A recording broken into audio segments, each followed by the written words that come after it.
Once upon a time, in a village, there lived two men named Ko and Roger. Ko was considered the ugliest man in the village, with a disfigured face and a hunched back. However, despite his physical appearance, Ko had a heart of gold. He was kind, compassionate, and always ready to help those in need. On the other hand, Roger was the most handsome man in the village. He was extremely intelligent and highly educated, and he often boasted about his achievements. Despite his physical attractiveness and intellectual abilities, Roger was incredibly arrogant and rude. He looked down upon those he considered inferior. This was why, despite all his beauty and abilities, no one liked talking to Roger. People avoided him and were afraid to meet him. On the other hand, Ko was the epitome of love and compassion for the people. Despite his ugliness, he had won the hearts of the villagers with his manners. They liked meeting him, shared their problems with him, and sought his advice, as he always tried to help them. Roger was extremely angry that such an ugly man was given so much importance while no one cared about him. He began to hate Ko. One day, Roger was on his way to the city for some work when he was attacked by robbers. They took all his valuable belongings and left him injured, tied to the trunk of a tree.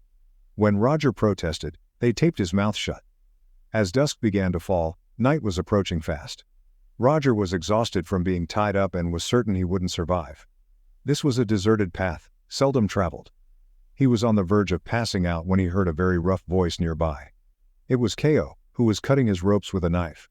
The hunched back, ugly man whose face Roger found repulsive was now his savior. Ko tried to revive Roger by sprinkling water on his face and giving him water to drink. He quickly called several villagers to help Roger. Now Roger was lying on Ko's soft bed in his home. People were forced to serve Roger because of Ko. Someone brought soup, another fresh fruit. Someone paid the doctor's fee, and someone informed the police about Roger.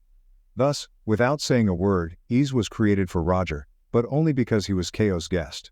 For 3 days Roger watched all this with amazement, and he came to truly believe that Ko was a very special person with a beautiful heart.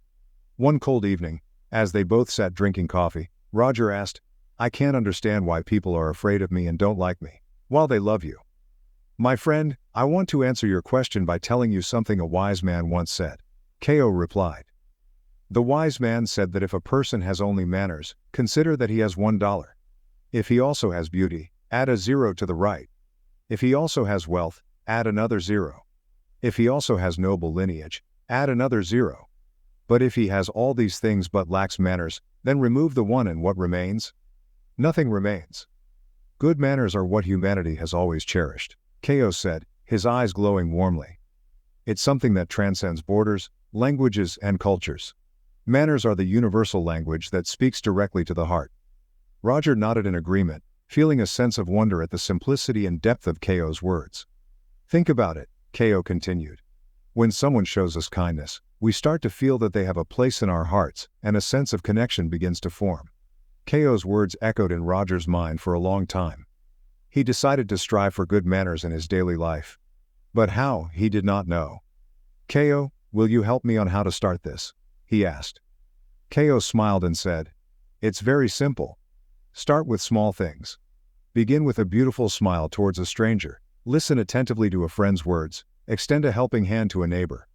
Roger realized that kindness is not something we acquire but something we can share with others.